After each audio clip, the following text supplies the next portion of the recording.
तव कथामृतं तप्त जीवनं कविभिरीडितं कल्मषापहं श्रवणमंगलं श्रीमदाततं भुवि गृह्णन्ति जे भूरिदा जना।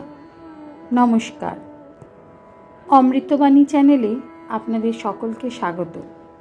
श्री श्री ठाकुर मा और स्वामीजीर रातुल चरणे शतकोटी प्रणाम जानिए शुरू करछि आमादेर आजकेर पाठ।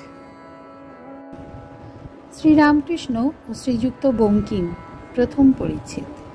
श्रीजुक्त अधरलाल सेनेर बाड़ीते ठाकुर श्री रामकृष्णेर भक्त संगे कीर्तनानंद और श्रीजुक्त बंकिमचंद्र चट्टोपाध्याय इत्यादिर साथे कथोपकथन। आज ठाकुर अधरेर बाड़ीते आसियाछेन। 22 अग्रहायण कृष्णा चतुर्थी तिथि शनिवार, इंग्रेजी 6 डिसेम्बर 1884 ख्रीष्टाब्द। ठाकुर पुष्या नक्षत्रे आगमन करियाछेन। अधर भारी भक्त।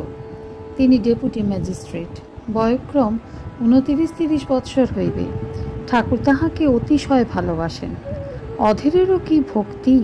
समस्त दिन अफिसेर खाटुनिर पर मुखे ओ हाथे एकटु जल दियाई प्राय प्रत्यहई सन्ध्यार समय ठाकुर श्री रामकृष्णके दर्शन करिते जाइतेन।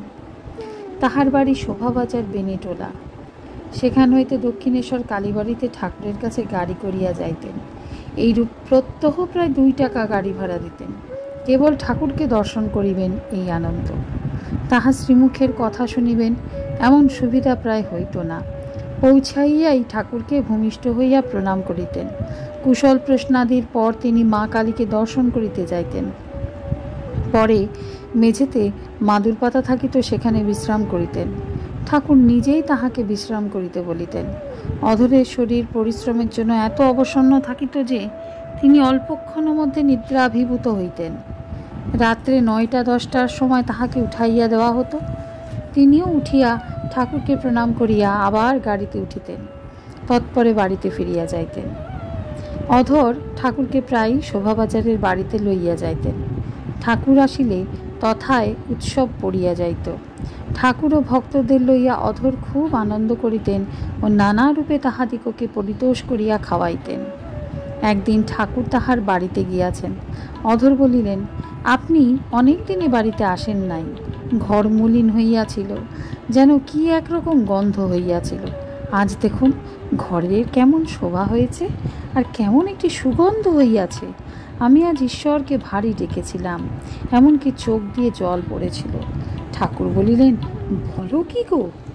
ও অধরের দিকে সস্নেহে তাকাইয়া হাসিতে লাগিলেন। আজও উৎসব হইবে। ঠাকুরও আনন্দময় ও ভক্তেরাও আনন্দে পরিপূর্ণ। কেননা যেখানে ঠাকুর উপস্থিত সেখানে ঈশ্বরের কথা বই আর কোনো কথাও হইবে না। ভক্তেরা আসিয়াছেন ও ঠাকুরকে দেখিবার জন্য অনেকগুলি নতুন নতুন লোক আসিয়াছে। অধর নিজে ডেপুটি ম্যাজিস্ট্রেট। তিনি তাহার কয়েকটি বন্ধু ডেপুটি ম্যাজিস্ট্রেটকে নিমন্ত্রণ করিয়া আনিয়াছেন। তাহারা নিজে ঠাকুরকে দেখিবেন ও বলিবেন যথার্থ তিনি মহাপুরুষ কিনা। ঠাকুর শ্রী রামকৃষ্ণ সহাস্য বদনে ভক্তদের সহিত কথা কহিতেছেন। এমন সময় অধর কয়েকটি বন্ধু লইয়া ঠাকুরের কাছে আসিয়া বসিলেন।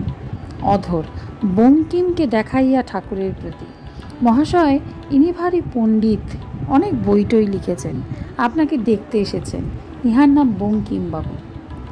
শ্রীরামকৃষ্ণ সহাস্যে, বঙ্কিম? তুমি আবার কার ভাবে বাঁকা গো, কার ভারে বাঁকা গো? বঙ্কিম হাসিতে হাসিতে, আর মহাশয়, জুতোর চোটে। সকলের হাস্য। সাহেবের জুতোর চোটে বাঁকা। আজকের পাঠ এ পর্যন্তই। নমস্কার। কথামৃতের সুধাধারার সাথে শ্রী শ্রী ঠাকুর মা ও স্বামীজির অনুধ্যানের জন্য চ্যানেলটি সাবস্ক্রাইব করুন।